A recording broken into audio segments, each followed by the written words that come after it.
창세기 강의 사랑의 세상이 열리다 68번째 시간입니다. 창세기 50장 15절에서 21절까지의 말씀을 요셉 형제들을 위로하다라는 제목으로 함께 나누도록 하겠습니다. 요즘 좀처럼 듣기 좀 힘든 질문이 있습니다. 예전에는 좀 많이 들었던 것 같아요. 이런 질문들을. 근데 요즘은 이런 질문들을 듣지도 않고 하지도 잘 않는 질문이 하나 있는데 그것은 무엇이냐면 여러분 누구를 존경하십니까? 라는 질문이에요. 옛날에 많이 했거든요. 이런 질문들. 요즘은 이게 좀 질문이 바뀌었어요. 존경이 좀 부담스럽기도 하고 거창해 보이는 거죠. 그러다 보니까 요즘 사람들이 많이 쓰는 그 질문은 이거예요. 누구를 좋아하십니까? 그리고 또 하나가 있죠. 누구를 존경하십니까? 라는 질문 대신에 당신은 누구를 지지하십니까? 조금 더 들어가면 당신은 어느 편입니까? 묻는 거예요. 누구를 좋아하냐는 것은 매력의 시대를 말해요. 우리가 매력의 사람들이 그 호감을 표시하는 거예요. 누구를 지지하냐라고 하는 건 지금 시대가 이 부족의 시대. 그러니까 전체가 아니고 나를 보호해주고 내 이익에 어디가 도움이 될까에 속해 있는 그런 시대로 살아가는 거예요. 그래서 사람들은 존경하냐라는 단어는 쓰지 않아요. 그렇지만 사람들은 누구를 좋아하느냐, 당신은 어느 편이냐를 묻고 살아가게 되죠. 자, 그런데 그러다 보니까 이런 얘기들 들어보셨죠, 종종. 이런 얘기하는 사람들 사기꾼이다. 국가와 민족 이런 단어 들먹이는 사람들 사기꾼이다라는 얘기를 종종 들어보셨을 거예요. 종종 그런 성향들이 좀 있죠. 그런데 한 번 더 우리가 생각해 볼까요? 정말로 국가와 민족을 위하는 사람이 없으면 괜찮을까라는 거예요. 이런 겁니다. 오늘 아침에 여러분들 오실 때 누군가 대부분들 뭐 모닝커피 한잔 하시고 또 오며 가며 친절한 미소 또 사람들을 주중에 만났을 때 돌아보면 유머 감각이 있고 센스 있는 사람들이 좋단 말이에요. 자, 그런데요. 누군가는 갈수록 이 격차가 심해지는 지방하고 수도권의 격차 문제를 고민해 줘야 돼요. 그리고 저출산 고령화 사회의 그 해법에 대해서 누군가는 고민을 해야 돼요. 그리고 우리 개인으로도요. 살다 보면 이렇게 일상의 아주 작은 대화들 또 친절 너머에서요. 누구도 감당하기 어려운 그 순간들이 찾아와요.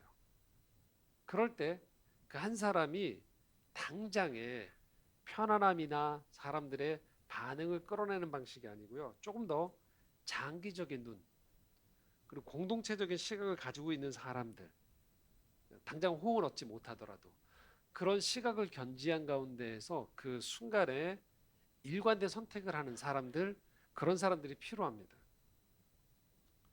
근데 그렇지 않아요. 지금 시대가. 점점 이야기한 대로 좋아하는 것, 매력을 찾고 사람들은 점점 어느 편에 속해서 그 편에 확증되어 있는 이야기들만 계속 재생산해내지 다른 편의 사람들의 이야기를 들으려고 하지 않고 전체의 공동체라는 이야기들에 대한 방향을 점점 고민하는 질문, 대화가 줄어드는 시대가 돼버렸어요. 그러다 보니까 우리 안에서 점점 설 자리가 잃어가는 단어 하나가 있어요. 그것은 성숙함이에요. 성숙함이라는 단어 자체가 여러분 그 들어보셨어요? 최근에 거의 없으실 거예요. 예. 누가 구독자 수가 몇 명이냐, 얼마나 인플루언서가 되느냐, 또는 누가 재테크를 잘하느냐 이런 질문들은 던지는데 누가 성숙하냐 굉장히 낯서시죠. 그런 시대가 돼버렸어요. 그럼에도 불구하고 우리 삶에서는 여전히 이 단어들이 설 자리가 없어졌다고 해서 인생을 살아가는 가운데 있어서 이 성숙의 가치가 어, 필요 없거나 외면받아도 된다는 건 아니에요. 한 주간의 여러분의 삶을 돌아보시면 미성숙한 사람들이 했던 행동들 때문에 여러분들이 상처를 받고요. 그 조직이나 공동체가 나아가야 될 방향에서 흠집이 나거나 흔들거리는 경우들이 생겨요. 결국은 성숙한 사람들이 많은 곳일수록 그곳이 안정감을 가지고서 그 사회나 그들이 속한 지역을 발전해 나가게 하고 변화시켜 나가는 동력의 중요한 역할들을 하는 거예요. 그렇기 때문에 성숙은 결코 포기하면 안 돼요. 이 언어들이 잘 쓰여지지 않는다고 하더라도 우리가 이 성숙의 가치에 대해서 기억하고 나 스스로가 성숙한다라는 것들에 대한 의미들을 잘 잡아내는 것들은 언제든지 놓쳐서는 안 된다라는 것이죠. 데이비드 화이트라는 그 시인이자 작가인 분이 그래 성숙에 대한 표현을 썼는데 그 중에 몇 가지를 제가 좀 인용해 보려고 하는데 이런 얘기를 했습니다. 성숙함은 우리가 더 큰 사람이 되도록 더 유연하며 더 근원적인 사람이 되도록 덜 꽉 막히고 덜 일방적인 사람이 되도록 이끌어 준다라는 거예요. 지금 시대는 누가 더 많이 하는가, 많은 업적을 남겼는가가 중요한 시대거든요. 근데 그 얘기를 하는 게 아니에요. 유연하면서도 표피적이지 않은 사람, 그러니까 겉으로 보여주는 것에만 치중하는 것이 아니고 좀 더 깊은 곳에 닿으려고 노력하는 사람인 거예요. 깊은 곳에 뭐가 있냐면 그 사람이 가지고 있는 신념이 있는 거예요. 가치관이 있어요. 성품이 있어요. 평소에 우리가 그냥 일상을 살아갈 때 이게 잘 안 보이는 것 같아요. 그런데도 불구하고 꾸준하게 그 한 사람, 내 친구, 내가 옆에서 존경할 만한 사람이라고 생각하는 사람들을 바라보았을 때 그 사람이 가지고 있는 기품들이 있단 말이에요. 이 그들이 어떤 가치관과 삶의 방향을 가지고 살아가는지 신념이 무엇인지가 이 안에 담겨 있는 거죠. 그게 단단하고 깊을수록 그 사람은 성숙한 사람이죠. 또 이렇게 이야기합니다. 과거, 현재, 미래 어느 하나에서만 산다든가 셋 중 두 개에서만 산다는 잘못된 선택은 미성숙함을 드러낼 뿐이다라는 거예요. 그러니까 성숙한 사람은요, 과거와 현재와 미래가 잘 연결되어 있다라는 거예요. 연결된 삶을 살아가는 거예요. 근데 이게 어긋나면요, 여기서 뭐 두 가지만 산다고 하는 게 이런 거예요. 과거에 대한 상처가 깊은 사람들이 있어요. 과거에 굉장히 많이 머무는 거예요. 그리고 어떻게 되냐면 이 과거 때문에 현재를 뛰어넘고요. 바로 미래로 넘어가서 계속 미래를 준비하는 것으로만 가요. 과거 때문에.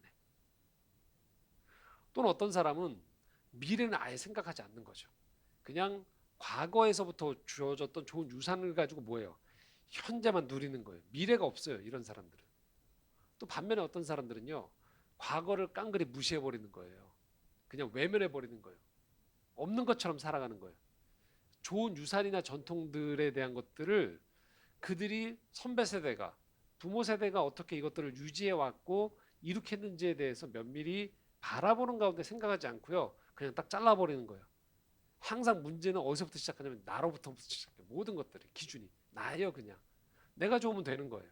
그리고 이것들을 미래에 계속 어떻게 유지할까만 생각을 한다는 거예요. 이게 바로 미성숙함이에요. 자, 우린 다 이런 성향들이 있습니다, 여러분. 없다는 게 아니에요. 다 이 어디에 좀 더 방점이 찍혀 있지. 이 모든 것들이 33.3%씩 다 이렇게 나눠져 있어도 공평하게 있지는 않아요. 하지만 과거와 현재 미래가 인생 살아가는 가운데 어떤 때는 좀 더 과거에 치중할 수도 있어요. 현재 치중할 때도 있고 미래 치중할 때도 있어요. 예를 들면 막 지금 막 결혼한 분들은 대체로 아무래도 미래 쪽에 대한 준비가 많을 수밖에 없어요. 현재 확보할 수 있는 것들이 많지 않기 때문에 그 자체를 탓하는 게 아닙니다. 그럼에도 불구하고 이게 세 가지가 연결되어서 이 시간 안에서 내 인생이 연속되어 있다는 것들을 잘 감안하는 것도 중요하고요. 공동체나 조직 또한 이것들이 잘 연결되어 있는 게 중요해요. 이것들이 어떻게 흘러왔는가를 보아야 하지만 현재 누리고 있는 것이 어떤 의미가 있는지를 보고요.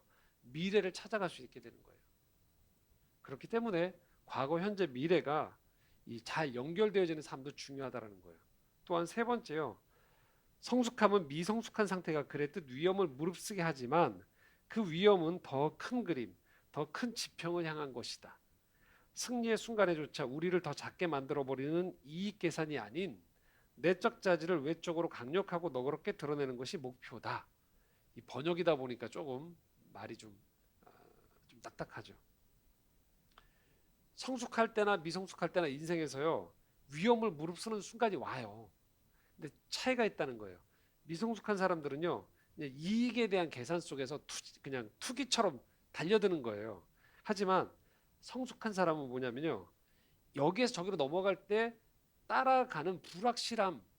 근데 그게 모른다는 게 아니고 모호하다라는 거예요. 그렇지만 그것들을 향해서 바라보는 가운데 더 큰 지평을 보는 시도를 하는 거예요. 이런 겁니다. 예전에 우리가 골목대장이라는 표현을 써요. 밖으로 안 나가는 사람도 있어요. 내가 아는 사람들 안에서만 계속 맴도는 사람들이 있어요. 그런데 인생의 어느 시점에서 내가 다른 지역이나 또는 다른 나라로 가야 될 때가 있어요. 모르는 거예요. 하지만 내 스스로가 그 불확실함 속에 나를 던졌을 때 이전보다 내가 더 나아질 것이다. 조금 더 다른 세상에 대한 눈이 열릴 것이다라는 것들을 보는 가운데에서 내가 그 불확실함을 감내하는 거예요. 때로는 실패를 할 수도 있을 수 있지만 실패조차도 그 모호함 속에서 큰 지평과 세상을 향해 나를 던져본 내 스스로에게 내가 점수를 줄 줄 아는 거예요. 이런 것들이 내적으로 단단해져서 외적으로 드러나는 거죠. 이런 것들이 성숙함이라는 거예요. 여러분 어떠신 것 같습니까? 우리 사회에 이런 것들을 담아내는 사람들이 여러분 주변에 많은 것 같으세요? 언론에 오르내리는 사람들, 우리가 많이 보고 있는 SNS, 유튜브 같은 곳에서 이런 자질들을 가지고서 사람들에게 감화를 주고 사회를 끌어가는 사람들이 많은 것 같으세요? 좀 적은 것 같죠. 그러다 보니까 우리가 사는 게 참 퍽퍽해지는 거예요. 그리고 많은 SNS를 접촉하고 사람들을 많이 만남에도 불구하고 오늘도 우리가 많은 사람들 바쁘게 사는데도 우리 마음에 생채기가 많이 남아요. 그리고 누군가를 믿고 따라가야 될지에 대해서 좀 우리가 모호한 거죠. 신앙이란 건 바로 이 지점에서 근원을 이야기하는 거예요. 과거와 현재와 미래가 분리되어지지 않는 것들에 대한 힘을 공급해 주는 거예요. 그리고 우리 인생에서 더 큰 그림, 더 큰 지평을 향해 나아갈 수 있도록 돕고 격려하고 서로 그 방향으로 나아가는 그 무리들이 있는 거예요. 그게 공동체인 것이죠. 반대로 될 수도 있어요. 계속 감각적인 즐거움만 찾고요. 과거의 유산 또는 현재 아니면 미래 어느 한 곳에서만 머무는 거죠. 신앙에서도 이런 일이 벌어져요. 분리시키는 거예요. 그래서 죽어서 가는 이후에 천국에만 집중을 한다든지 또는 천국은 모르겠고 이 땅에 있는 것들을 위해서 신앙을 끌어오기만 하는 경우들이 있는 거죠. 지금 저희가 신앙 세미나를 계속해 나가고 있는데요. 이제 예배 후에 지난주에 이런 얘기를 제가 다뤘어요. 구원을 다룰 때 이 죄사함의 문제를 다룬단 말이죠. 교회에서 죄사함을 많이 얘기하잖아요. 근데 죄사함을 사건으로서의 구원으로만 이해하는 거예요. 죄사함을 받았다고 우리가 구원받았다고 하잖아요. 근데 사건으로서만, 그러니까 하나님이 나의 죄를 사해 주셨다라는 사건만 다룰 때 구원에 편향적으로 한쪽으로만 흐르게 되는 거예요. 구원은 그게 전부가 아니에요. 그래서 과정으로서의 구원이 있다라고 얘기해요. 과정으로서의 구원. 오늘 설교와 연결시켜서 말씀드리면 성숙하는 것들이 우리에게 필요하다라는 거예요. 그것 또한 구원의 되게 중요한 문제라는 것이죠. 자, 우리가 창세기 말씀을 계속해 왔습니다. 다음 주가 대단원의 막을 내려요. 창세기가. 제가 쭉 보면서 70에서 끝나면 참 좋을 텐데 69에서 끝나더라고요. 어쩌겠습니까? 그걸 억지로 늘릴 수도 없죠. 준비해왔던 본문들이 있으니까. 창세기에서 우리가 많은 믿음의 사람들을 보았는데요. 우리가 기억해야 되는 것은 이 사람들이 이 과정으로서의 구원, 성장함, 성숙함들이 드러났다는 거예요. 그래서 그것들을 계속 우리가 살펴봤단 말이에요. 아브라함이 그랬고요. 야곱이 그러했고 그리고 그 요셉이 그랬어요. 이삭도 마찬가지였고. 이 사람들은 한 점으로 머물지 않고요. 끊임없이 그들의 인생에 찾아온 사건들이 연결되어지면서 그들의 인생 가운데에서 과정으로서의 구원을 이루어 나갔던 사람들이에요. 자, 오늘 이 요셉이 이 과정으로서의 구원에서 한 정점을 이루는 장면들을 보게 됩니다.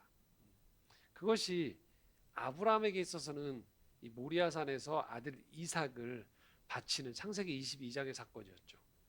이삭은 그에게 다가온 많은 그 땅에 대한 다툼 속에서 끊임없이 양보하는 것들, 그리고 야곱은 야복강 나루터에서 하나님께 복의 주도권을 내어드리면서 이전까지 자기가 만들어냈던 복이 아닌 진정한 복의 근원 대신 하나님 앞에 모든 믿음을 의탁했던 순간들이 절정이었어요. 요셉은 언제일까요? 바로 지금이에요. 왜 지금이냐면요. 그 인생 가운데 찾아왔던 모든 것들이 하나로 통합되어지면서 자기의 삶을 긍정하는 거예요. 더불어서 타인과의 관계 안에서 벌어졌던 일들 속에서도 이 모든 것들을 통합할 줄 아는 사람이 되었어요. 말씀을 보겠습니다. 오늘 형제들이 요셉의 형제들이 지금 공포 가운데 있는 한 사건이 나오거든요. 함께 읽겠습니다. 15절부터 18절입니다. 요셉의 형제들이 그들의 아버지가 죽었음을 보고 말하되 요셉이 혹시 우리를 미워하여 우리가 그에게 행한 모든 악을 다 갚지나 아니할까 하고 요셉에게 말을 전하여 이르되 당신의 아버지가 돌아가시기 전에 명령하여 이르시기를 너희는 이같이 요셉에게 이르라 내 형들이 내게 악을 행하였을지라도 이제 바라건대 그들의 허물과 죄를 용서하라 하셨나니 당신 아버지의 하나님의 종들인 우리 죄를 이제 용서하소서 하며 요셉이 그들이 그에게 하는 말을 들을 때 울었더라. 그 형들이 또 친히 와서 요셉의 앞에 엎드려 이르되 우리는 당신의 종들이니이다. 지난주에 야곱이 숨을 거뒀죠. 아버지가 죽은 거예요. 그냥 아버지의 죽음으로 끝난 게 아니고요.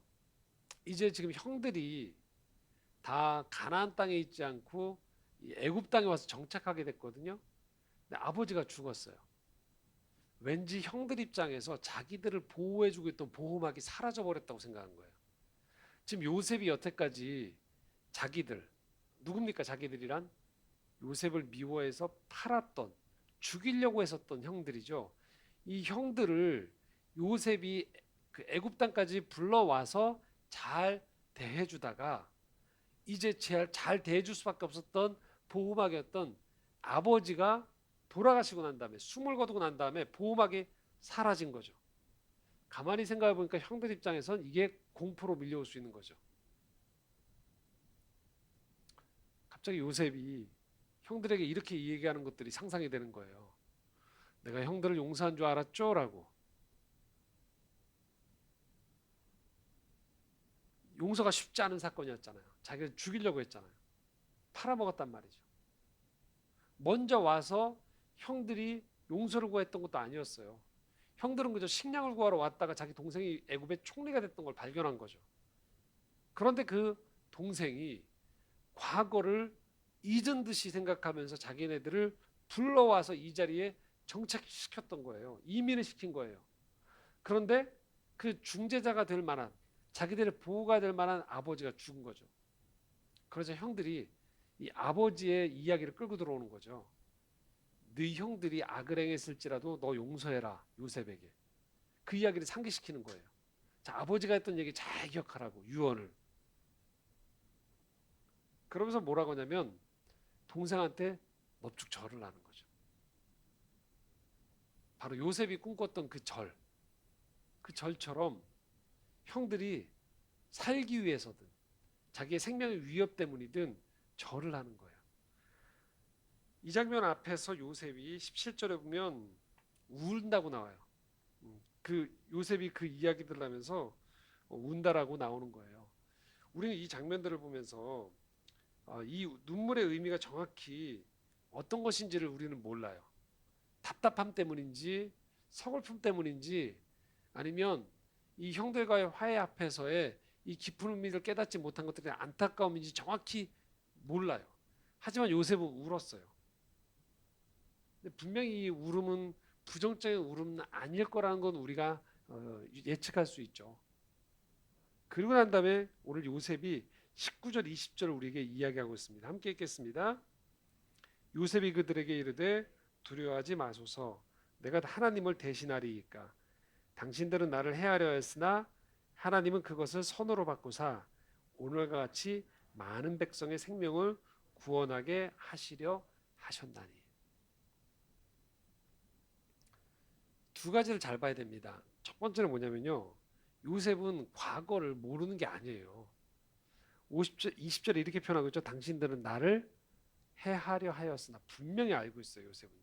그러니까 과거를 뭉개거나 삭제해버린 게 아니에요. 알고 있어요.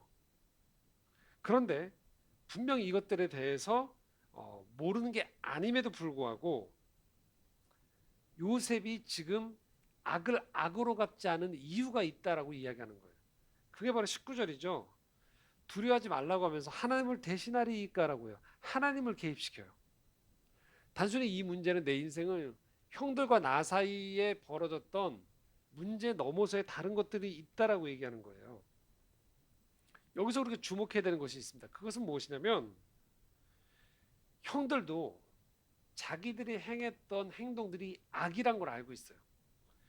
요셉도 이것을 악으로 알고 있어요. 근데 여기에 악의 문제 앞에서 하나님이 들어온다는 거예요. 자, 한 가지만 얘기하고 말씀을 이어가겠습니다. 하나님을 개입하기 이전에 악이 있었다라는 거예요. 이걸 지금 없애거나 무시하지 않는다라는 겁니다. 그런데 한 가지는 하면 안 돼요. 그것은 무엇이냐면 악이 내 인생에 어떤 의미가 있었는지를 물어볼 필요는 없다는 거예요. 자, 이 얘기를 누가 했냐면요. 크리스토퍼 라이트라는 신학자가 이 얘기를 했어요. 악에 대한 문제를 고민하면서요. 우리 인생 가운데 악이 찾아오거든요. 악한 사람, 악행, 피해를 입는 경우들이 발생해요. 그때 우리가 해야 되는 것 중에 하나가 의미를 물어서는 안 된대요. 이렇게 말합니다. 악에 대해서 의미를 묻지 말라고요. 왜냐하면 의미는 선한 것이기 때문이라는 거예요. 악에는 의미가 없다는 거예요. 악하다는 거예요. 그 자체인 거예요. 그렇기 때문에 의미라는 선한 것을 악에다가 연결하면 안 나온다는 거예요. 우리가 생각하는 의미가 안 나온다는 거예요. 우리가 살다 보면 악 때문에 상처를 받거나 피해를 입는 경우들이 발생해요. 그럴 때 우리도 모르게 나오는 첫 반응이 뭡니까? 그 피해를 끼친 사람한테 우리가 뭐라고 얘기해요? 내가 너한테 해준 게 얼마였는데 내가 너한테 이렇게 했는데 네가 어떻게 나한테 이럴 수 있느냐? 왜라고 물어요. 살다 보면 너무 법 없이 살 것 같은 사람이 갑자기 큰 피해를 입어요. 그때 우리가 뭐라고 해요?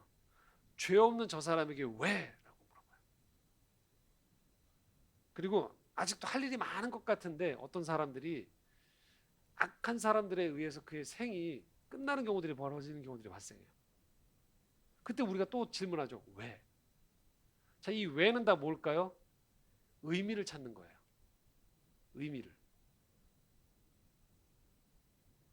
그런데 악에서 그 의미를 찾기가 어렵다는 거예요. 아니 불가능하다는 거예요. 악은 악하기 때문에 피해를 끼치는 거예요. 악은 악하기 때문에 그렇게 행동하는 거예요. 악은 악하기 때문에 사람들의 생을 망쳐놓고도 아랑곳 않고 돌아다닐 수 있는 거예요. 악은 그렇기 때문에 다른 사람들의 눈물을 아랑곳하지 않고 자신의 유익만을 구하는 것이죠. 그게 악이라는 거예요. 요셉이 형들이 했던 그 악을 계속 의미를 물어봤자 답이 안 나오는 거예요. 형들이 어떻게 나한테 이럴 수 있는가? 라고 물어봐도 답이 나올까요? 안 나와요. 왜? 형들은 그 행동이 악한 행동이었기 때문이에요. 그게 악이에요. 어떻게 나한테 형들이 이럴 수 있을까를 끊임없이 묵상하고 회고하면 답이 안 나오는 거예요. 그건 악한 거니까요. 요셉은 그래서 얘기하는 거예요. 당신들은 나를 해하려고 했다고. 그 행동은 악한 거라고요. 그런데 이 악함의 문제에서 끝나면 우리는 이 세상을 살아가는 가운데에서 방법은 하나밖에 없어요. 더 악한 사람이 돼야 돼요. 더 힘센 사람이 돼야 돼요. 그래서 뭐예요? 악인을 누리는 더 강한 악인이 돼야 돼요. 그런데 하나님이 우리에게 찾아오실 때 달라지는 문제가 발생한다는 거예요. 그건 뭐냐? 하나님은 20절에 이렇게 말씀하시죠. 그것을 뭐예요? 선으로 바꾸신대요. 악이 저질러 놓은 쓰레기 같은 삶의 현장들, 악이 망쳐놓은 이 모든 것들을 하나님께서 담으셔서 이것을 선한 방향으로 바꿔놓으신다는 거예요. 그래서 오늘과 같이 많은 생명의 백성들의 생명을 구원하도록 하셨다는 거예요. 여러분 오해하시면 안 됩니다. 하나님이 애굽 땅과 중동 지방의 가뭄을 해결하기 위해서 요셉을 애굽의 총리로 삼기 위해서 형들의 마음에 악을 집어넣은 게 아니에요. 하나님은 요셉을 향한 어떤 계획이 있으셨을 거예요. 그 경배가 반드시 이런 방식이 아닐 수도 있단 말이죠. 그런데 형제들이 거기에 악을 행한 거예요. 그럼에도 불구하고 하나님이 이 악으로 인해서 벌어지는 인생에 우리로 치면 지나가는데 누가 이담저차기로 나를 걷어차는 거예요. 내 옆구리를 맞아서 쓰러져 버리는 거죠. 하지만 여기에 의해서 내가 널브러지지 않게 만드신다는 거예요. 그것을 다시 뭐예요?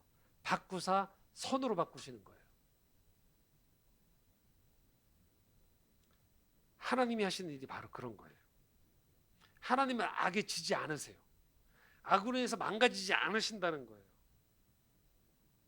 요셉의 인생이 형들의 악으로 인해서 망가져 버리고 버려지고 평생을 피해자의 그 트라우마 속에서 망쳐버리며 살지 않도록 하나님이 역사하셨다라는 거예요. 여러분의 인생을 돌아보십시오. 배움의 과정에서의 시행착오도 있지만요, 분명히 실존하는 악으로 인해서 벌어졌던 여러 가지 피해가 우리 인생 가운데 있어요. 어떤 경우엔 무지일 수도 있어요. 심지어는 내 부모가 나에게 악을 행하기도 해요. 친지들이, 친구들이. 그리고 안타깝게도 우리도 그런 악을 자행하기도 해요. 그렇게 우리가 살아왔었습니다. 그 가운데서 우리가 하나님을 만나는 거예요. 구원자 하나님을 만난 거예요. 그로 인해서 악의 구렁텅이 속에서 누가 조금 더 덜 악하냐를 이야기하는 세상 속에서 선이란 개념이 들어오기 시작하는 거예요.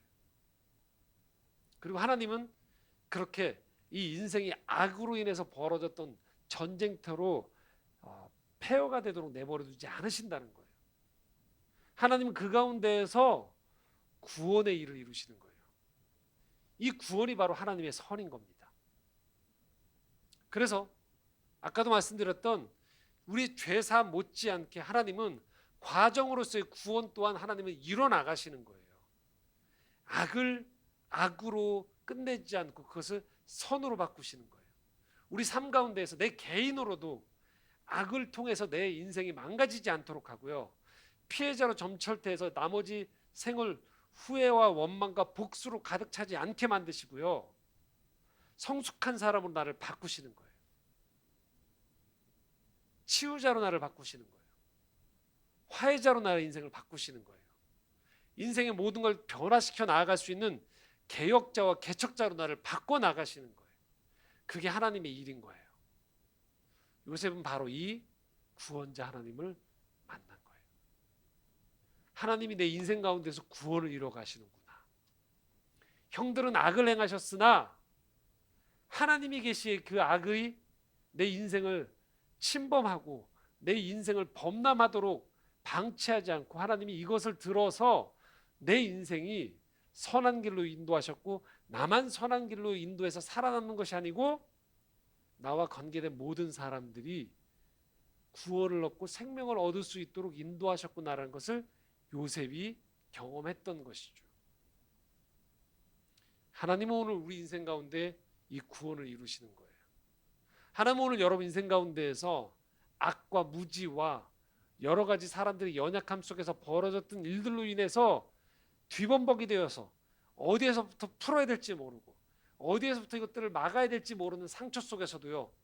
우리를 변화시키세요. 우리를 이끌어 주세요. 손을 부여잡으시고 선한 것들이 무엇인지를 보여주세요.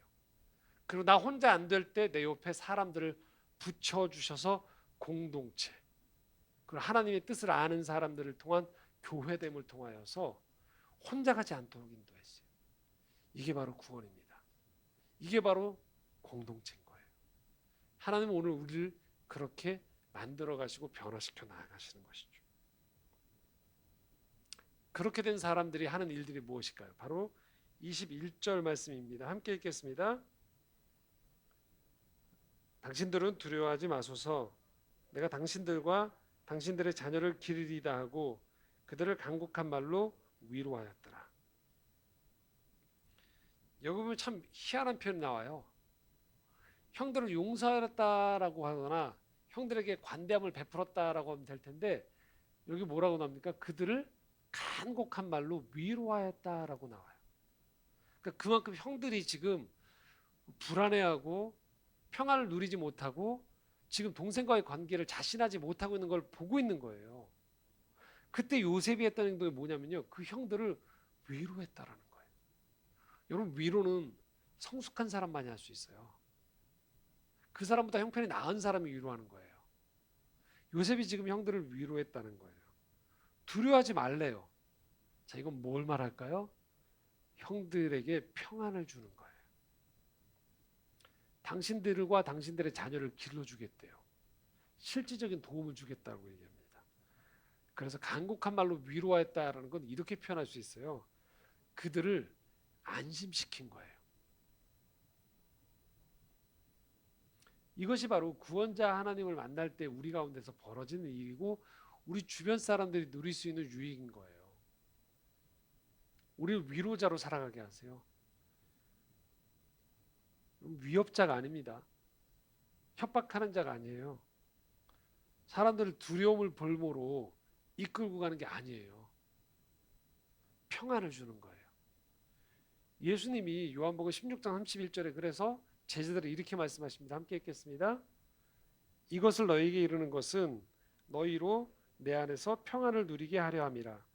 세상에서는 너희가 환난을 당하나 담대하라 내가 세상을 이기었노라. 예수님 말씀하세요. 이때가 언제냐면 예수 십자가에 달리기 전이에요. 제자들이 극도로 모호한 불안한 시점이 다가온 시점이었어요. 근데 예수님이 하셨던 말씀이 뭐냐면 너희에게 평안을 누리게 하려 한다. 평안을 주시겠다라는 거예요. 하나님과의 관계 속에서 하나님이 우리에게 1차적으로 다가오시는 것이 바로 이거예요. 하나님 우리에게 평안을 주세요. 혹시 여러분들 중에서 신앙생활을 오래 함에도 불구하고 여전히 하나님과의 관계에서 계속 그분을 두려움을 조장하시는 두려운 신으로만 여러분 인식한다면 조금 더 여러분에게 다가오시는 인격적인 하나님을 만나보시기 바랍니다. 하나님 우리를 평안을 주시는 분이에요. 부모와 자녀의 관계가 정상적으로 건강할 때 자녀들은 부모 안에서 가정 안에서 평안을 누리는 거예요. 신앙생활이 건강하게 잘 유지가 되어지면요. 교회 올 때 여러분들이 평안하신 거예요. 사람과의 관계가 점점 더 신뢰가 쌓여지면요. 사람을 만날 때 평안해져요. 근데 그렇지 않은 경우들이 있죠. 두려움을 조장하는 거예요. 저 사람 눈치를 보게 만들어요.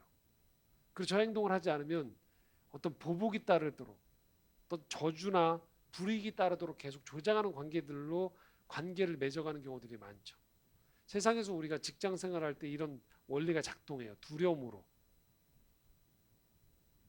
안타깝게도 신앙 안에서도 이런 두려움이 작동하는 경우들이 많죠. 그런데 하나님은 우리에게 다가오실 때 평안으로 다가오신다는 거예요. 여러분 요셉이 잘나서가 아닙니다. 요셉이 지금 인격자라 그 수양을 잘 닦아서 형들을 위로하는 게 아니에요. 요셉은 자신의 인생을 죽음의 나락에서 건져주셨던 구원자 하나님을 만났던 거예요. 사건으로서 구원하신 하나님을 만났어요. 더불어서 그 인생 가운데서 많은 사람들의 생명을 구원하신 하나님을 보게 된 거죠. 과정으로서의 자신의 인생 가운데서 관여하시는 하나님의 구원을 경험한 거예요. 그랬기에 그가 형들 앞에서 악을 선으로 바꾸신 하나님을 간증할 수 있고 형들에게 안심을 더해 준 것이죠. 형제들을 위로했다고 얘기했습니다. 평안을 준 것이죠. 하나님이 오늘 우리 인생 가운데에서 우리를 그렇게 불러주고 계시다라는 거예요. 이 질문을 여러분 스스로에게 하는 거예요. 나는 평안한가? 뭐가 많은가? 계획대로 잘 되는가? 사람들한테서 얼마나 인정받는가가 아니에요. 우리 영혼이 원하는 건 평안이에요. 평안한가? 하나님은 오늘도 우리 인생 가운데 많은 것들이 치고 들어오고 특별히 악이 우리 인생을 장난치려고 할 때, 우리 인생을 회방 놓으려 할 때 우리에게 다가오사 우리를 붙잡아 주세요. 때로는 우리 인생에 악으로 인한 많은 상처가 날 수도 있고요. 부족함과 실패가 찾아올 수도 있어요. 예기치도 않게. 그럴 때 우리는 당황해요. 그리고 엉뚱하게 하나님께 물어보는 걸 왜? 라고. 그런데 우리 인생의 많은 부분들은 악 때문에 벌어져요. 이유가 없습니다. 하나님은 그 악을 보는 즉시 그 악으로 인해서 벌어졌던 우리 인생을 다시금 회복해 나가세요. 그리고 우리를 치유해 주세요. 우리를 위로해 주세요. 그리고 그렇게 위로받은 우리가 그냥 위로 안에서만 머물지 않고 세상을 향해 나아가기도록 요청하시는 거예요. 세상 사람들에게 우리가 위로를 전해주는 거예요. 안심을 더해주는 거예요. 사람들이 여러분을 만나면 평안해지도록 여러분이 속해 있는 그 관계와 만남 속에서 평안을 이루어가는 것이죠. 여러분 이건 결코 쉬운 과정이 아닙니다. 여러분 오늘 말씀 들었다고 해서 금방 가서 사람들한테 우리 화해해요 한다고 화해가 될까요? 그렇지 않아요. 굉장히 긴 과정이 갈 수도 있어요. 평생을 거쳐서 또 어떤 곳에서는 완벽한 평화를 이루지 못할 수도 있어요. 그러나 우리 스스로가 그 평안에 하나님이 하실 일들을 제한해서는 안 된다는 거예요. 하나님이 평안하게 원하신다면 능히 평안을 줄 수 있다는 겁니다. 그 하나님을 믿고 가는 겁니다. 여러분이 하실 수 있는 그 인생의 회복을 경험하시고 여러분이 인생 가운데에서 만나는 그 관계와 일 속에서 이 하나님의 구원을 이루어 가도록 하나님이 여러분을 부르고 계신다는 거예요. 여러분이 할 수 있는 만큼의 평안을 전해주시고 나누는 겁니다. 그것이 하나님이 원하시는 부르심인 거예요. 비록 요셉은 그의 죽기까지 계속 애굽에 머물게 되어지지만 약속의 땅은 가나안은 죽어서 가게 되어지지만 그가 머물라 하는 그 자리에서 그가 하나님의 구원을 깨닫고 그가 하나님의 구원 안에서 자신이 할 수 있는 일들을 했던 거예요. 그게 요셉에게는 바로 형들을 끌어안는 거였어요. 그 관계를 평안으로 회복했던 것이죠. 우리 각자에게 우리 관계 안에서 깨어진 것들, 일 속에서 모자란 것들 각자가 다릅니다. 그때 우리는 하나님 안에서 묻는 것이죠. 하나님, 내가 당했던 이 어려움들과 깨어짐들 속에서 하나님 어떤 일들을 하셨습니까를 묻는 거예요. 그때 하나님은 우리에게 하셨던 그 구원을 보여주십니다. 그리고 영 암흑 같았고 아무런 빛이 없는 것 같았던 그곳에 돌아보니 하나님의 빛이 흐르고 있었던 걸 보게 될 거예요. 사막인 줄 알았던 그곳에 흐르고 있는 샘물을 발견하실 거예요. 그럴 때 우리가 내 인생 속에서 여전히 하나님은 일을 하셨구나라는 것을 알게 되어지는 거예요. 그게 바로 뭐예요? 현재 때문에 과거가 새로워지는 거예요. 새로워진 현재로 인해서 우리의 미래가 다시금 달라지게 되어지는 것입니다. 말씀을 정리하겠습니다. 하나님은 우리를 위로자로 부르세요. 근데 그 이전에 우리를 위로해 주세요. 우리를 구원해 주십니다. 그 구원자 하나님 안에서 여러분 치유와 회복이 있기 원하고 여러분 스스로가 삶을 바라보실 때 안심할 수 있기 원합니다. 그래서 여러분 인생을 통하여서 평생을 통하여서 평안을 전해주는 자, 세상을 위로하는 자로 살아갈 수 있기를 소망합니다. 함께 기도드리겠습니다.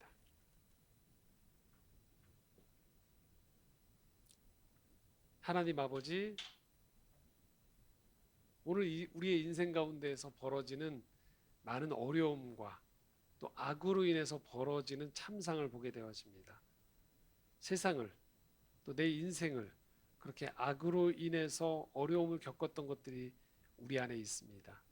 그러나 그 승리, 그 구원, 그 희망이 우리에게 있기에 우리는 악에게 지지 않고 하나님의 구원을 받은 사람으로서 위로와 회복을 전하는 통로가 될 수 있음을 믿습니다. 주님 함께하여 주시옵소서. 예수 그리스도의 이름으로 기도드립니다.